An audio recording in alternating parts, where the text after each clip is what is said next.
sana mag-thank you. Pakiramdam ko kasi ako si Cinderella eh. Ngayong gabi, natupad lahat ng pangarap ko dahil sa'yo. Alam mo naman, I'll do everything for you. I love you. Vanessa, dito lang ako. Naghihintay lang para sa'yo. Grabe yung mga fans natin kanina. Parang gusto talaga nila maging tayo. Huwag mo nang pansinin yun. Ganun lang talaga sila. Saka, hindi mo na kailangan ma-pressure. Ha? Hindi naman ako pressured eh. Naman naisip ko nga, parang maganda kung ibigay natin yung gusto. Sila lang ba? Bakit? Hindi ka ba magiging masaya kung mangyari yun? Oo naman.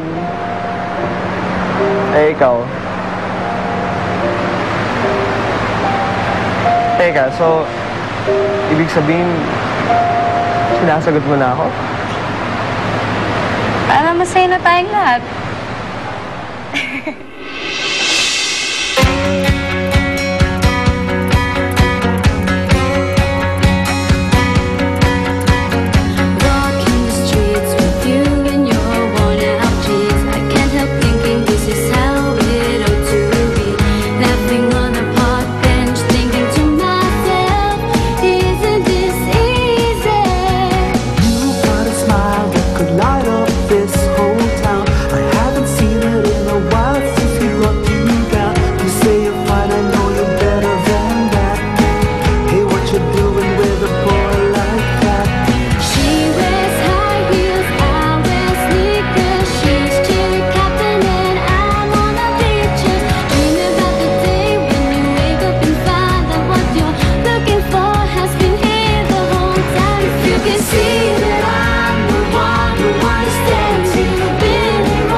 Melody, makinig ka sa akin.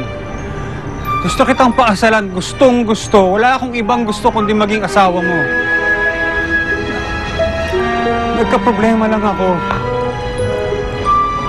Ano nga ang problema? Wala na yung problema. Tapos na yun. Eh, ano nga yung problema? Melody, please, kalimutan na lang natin, please. Eh, paano ko kakalimutan? Eh, hindi ko nga alam kung ano yung problema eh. Kung hindi mo ako pinatawad, tatalon talaga ako dito.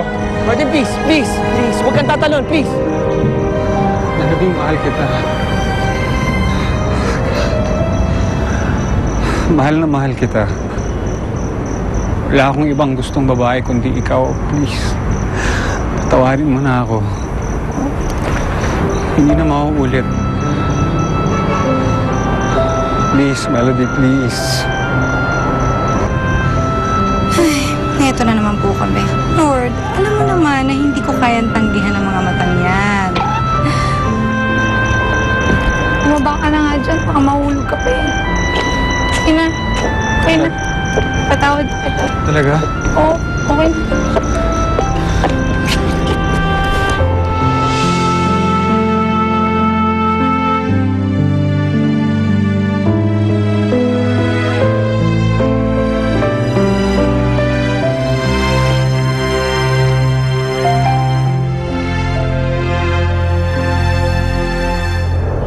Sorry.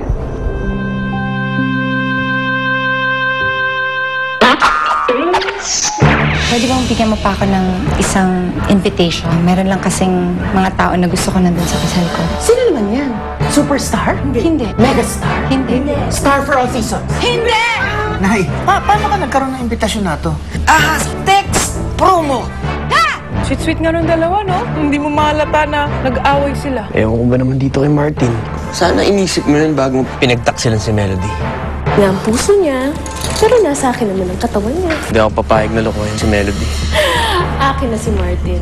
Kaya Nasaan pa man din kayo? Paano mo nagawa yung kay Melody? Ka nakikialam! Hindi ako magiging masaya hanggat hindi ko naaagaw kay Melody ang lahat ng meron siya. Kung sa akin, Melody, sasabihin ko sa kanya totoo. Please.